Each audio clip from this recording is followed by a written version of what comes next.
Bonjour à tous. Par un arrêt en date du 22 novembre 2017, la Cour de cassation s'est prononcée sur l'application de l'interdiction de la revente à perte aux relations entre une centrale d'achat et des détaillants.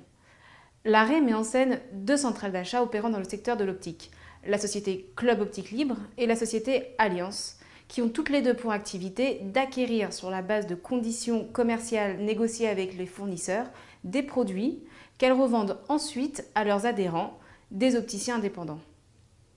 La société Club Optique Libre reprochait à la société Alliance de revendre les produits à ses adhérents à un prix inférieur auquel elle l'avait acquis auprès de leurs grossistes.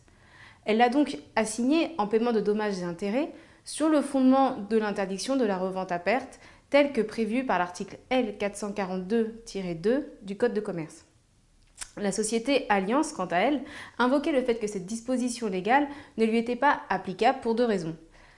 La première raison invoquée par la société Alliance tenait au fait que l'article L 442-2 du Code de commerce interdisant la revente à perte serait contraire à la directive européenne 2005-29 sur les pratiques commerciales déloyales. En effet, cette directive s'oppose à toute disposition nationale qui prévoit l'interdiction per se d'une pratique commerciale. Selon la directive, la pratique doit s'apprécier concrètement au regard de son caractère éventuellement déloyal à l'égard des consommateurs. La société Alliance soutenait donc que dans la mesure où l'article L 442-2 prévoit une interdiction per se de la revente à perte, il est contraire à la directive 2005-29 et ne peut donc pas s'appliquer. La Cour de cassation rejette cet argument et relève que la directive s'applique aux pratiques des entreprises vis-à-vis des consommateurs et non pas aux pratiques commerciales entre une centrale d'achat et des détaillants. Selon la Cour de cassation, l'interdiction per se prévue par l'article L 442 du Code de commerce trouve donc à s'appliquer aux transactions conclues entre professionnels. Deuxièmement, pour échapper à l'interdiction de revente à perte, la société Alliance invoque le bénéfice de l'abaissement du seuil de revente à perte prévu par le Code de commerce pour les grossistes.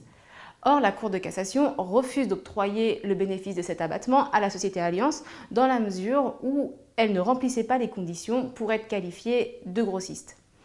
En effet, si elle avait bien une activité de distribution de produits à des professionnels exerçant une activité de revendeur au détail ou de prestataire final de services, elle ne disposait en revanche pas de l'indépendance exigée par l'article L 442-2 du Code de commerce. La Cour a relevé en effet que les conditions générales d'adhésion et de vente de la société Alliance faisaient peser différentes obligations à la charge de l'adhérent, renforçant les liens existants entre celui-ci et la centrale et dépassant celles existant entre un grossiste et un client.